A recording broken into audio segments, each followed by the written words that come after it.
श्री कृष्णा दोस्तों, किशोरी क्रिएशन से मैं सपना शर्मा आप सभी का हार्दिक स्वागत करती हूँ आपके अपने चैनल पर। दोस्तों, आज के वीडियो में मैं आपके लिए माघ मास महात्म्य के 23वें दिन की कथा लेकर के आई हूँ। इससे पहले के 22 अध्याय के वीडियो जो है मैंने मेरे चैनल पर डाले हुए हैं, उनको मेरे चैनल पर जाकर देख भी सकते हैं और श्रवण भी कर सकते हैं। माघ मास महात्म्य के 23वें दिन की कथा में हम जो है राजा चित्ररथ की कथा लेकर के आए हैं। पर इससे पहले जो हम गायत्री मंत्र के मैंने पिछली वीडियोस में आपको विविध रूपों के बारे में बताया है, तो आज मैं आपको गायत्री मंत्र के राम गायत्री मंत्र के बारे में बता रही हूँ। यदि आप इस राम गायत्री मंत्र का जाप करते हैं तो इससे आपके मान सम्मान में जो है वृद्धि होती है। तो आइए जानते हैं राम गायत्री मंत्र। ओम दशरथाय विद्महे सीता वल्लभाय धीमहि तन्नो रामा प्रचोदयात्। ओम दशरथाय विद्महे सीता वल्लभाय धीमहि तन्नो रामः प्रचोदयात्। ये राम गायत्री मंत्र है जिसका जाप करने से जो है आपके जीवन में आपको मान सम्मान में वृद्धि की प्राप्ति होती है। इसके अलावा मैं आपके लिए जो है सीता गायत्री मंत्र भी बता रही हूँ। सीता गायत्री मंत्र के जाप करने से जो है शक्ति में वृद्धि होती है। तो आइए जानते हैं सीता गायत्री मंत्र। ओम जानकी नंदने भूमि सुताये धीमहि तन्नो सीता प्रचोदयात्। ओम जानकी नंदने विद्महे भूमि सुताये धीमहि तन्नो सीता प्रचोदयात्। 23वें दिन की कथा जानते हैं। 23वें दिन की कथा में हम राजा चित्ररथ की कथा जानेंगे।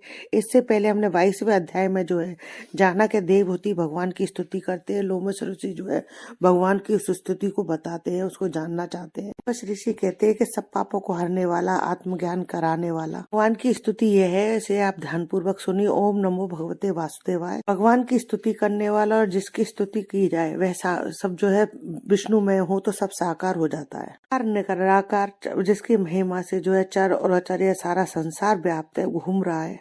भी आप हो और ब्रह्मा भी आप हो कि पृथक पृथक दो कल्पना करना जो है मूर्खता है। विष्णु आपसे जो है संपूर्ण सुखों को देने वाली बुद्धि उत्पन्न होती है। अब आगे का वृत्तांत जो हम 23वें अध्याय में जानेंगे, आइए जानते हैं। लोमश ऋषि कहने लगे कि जिस पिशाच को देवदूती ने मुक्त किया वह पहले द्रविड़ नगर में चित्र नाम वाला राजा था। वह बड़ा शूरवीर सत्यपरायण पुरोहित को आगे करके यज्ञ आदि करता था। दक्षिण दिशा में उसका राज्य था और उसके कोष धन से भरे हुए थे। उसके बहुत से हाथी, घोड़े और रथ थे और वह अत्यंत शोभा को प्राप्त होता था। बहुत सी स्त्रियों में कीड़ा करता था। अनेक यज्ञ उसने किए। वह नित्य अतिथियों की पूजा करता था और शस्त्र विद्या में निपुण था और ब्रह्मा, विष्णु और महेश सूर्य की पूजा सदैव किया करता था। वह जंगल में भी स्त्रियों से घिरा हुआ कीड़ा किया करता था। एक बार वह पाखंडियों के मंदिर में गया और वेदहीन भस्म लगाए हुए पाखंडी महात्मा बने हुओं से वह उस राजा की बातचीत हुई।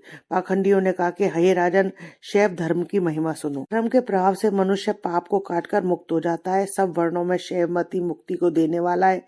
शिव की आज्ञा के बिना दान, यज्ञ, तप से कुछ नहीं बनता। शिव का सेवक होकर भस्म धारण करने, जटा रखने से ही मनुष्य मुक्त हो सकता है। जटा धारण करने तथा भस्म लेपन से ही मनुष्य शिव के समान हो जाता है। इसके बराबर कोई पुण्य नहीं है। जटा भस्म धारण किए हुए सभी योगी शिव के सदस्य होते हैं। अंध, जड़, नपुंसक और मूर्ख सब जटा से ही पहचाने जाते हैं। शूद्र वर्ण के शैव भी पूजनीय है। विश्वामित्र क्षत्रिय होकर तप से ब्राह्मण हो गए। वाल्मीकि चोर होकर उत्तम ब्राह्मण हो गए। अतः शिव पूजन में किसी बात का विचार नहीं है। तप से ही ब्रह्म तत्व प्राप्त होता है, जन्म से नहीं। इस कारण शैव का दर्शन उत्तम है तथा शिव के सिवाय दूसरे देवता का पूजन न करें। शिव तपस्वी को विष्णु का त्याग करना चाहिए, न ही विष्णु की मूर्ति का पूजन करना चाहिए। विष्णु के दर्शन से शिव का ध्रुव उत्पन्न होता है। शिव के ध्रुव से रौरवादी नरक मिलते हैं। इसी से भवसागर से पार होने के लिए विष्णु के नाम भी नहीं लेना चाहिए। शिव भक्त निशंक होकर जो शिव से प्रेम करता है वह कैलाश में वास करता है, इसमें कुछ भी संदेह नहीं है। धर्म के पालन करने वालों का कभी नाश नहीं होता है। इस पाखंडी के ऐसे वचन सुनकर राजा ने मोह में आकर उनका धर्म ग्रहण कर लिया और वैदिक धर्म को त्याग दिया। श्रुति स्मृति और ब्राह्मणों की निंदा करने लगा। उसने अपने घर के अग्निहोत्र को बुझा दिया और धर्म के कार्य बंद कर दिए। विष्णु की निंदा, वैष्णवों से द्वेष करने लगा। बोला कि कहाँ है विष्णु, कहाँ देखा जाता है, कहाँ रहता है, किसने देखा है। जो लोग नारायण का भजन करते थे उनको दुख देता था। पाखंडियों का मत ग्रहण कर राजा वैदिक धर्म, व्रत, दान और दानियों को नहीं मानता था। अन्याय से दंड देता वह कामी राजा सदा स्त्रियों के समूह से घिरा रहता और क्रोध से भरा रहता। गुरु और पुरोहितों के वचनों को नहीं मानता था। पाखंडियों को पर विश्वास करता हुआ उनको गांव, हाथी, घोड़े और सुवर्ण आदि देता था। उनके सब कार्य करता, भस्म धारण करता, मस्तक पर जटा रखता और जो कोई विष्णु का नाम लेता उसको वध का दंड दिया जाता। उसने ये डोडी भी पिटवा दी कि जो कोई विष्णु का नाम लेगा उसे दंड दिया जाएगा। इसके डर से ब्राह्मणों तथा वैष्णवों ने उस देश को छोड़ दिया, दूसरे देशों में चले गए। सारे देशवासी केवल नदी के जल से जीते थे, जीविका से दुखी होकर वृक्ष आदि नहीं लगाते थे, न ही खेती करते थे। प्रजा अन्न के अभाव में गला सड़ा अन्न खा लेती।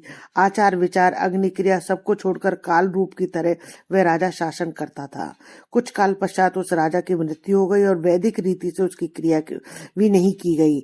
यह यमदूतों से अनेक प्रकार से दुख उठाता हुआ कहीं लोहे की कीलों पर से चलना पड़ता और कहीं जलते अंगारों पर चलना पड़ा।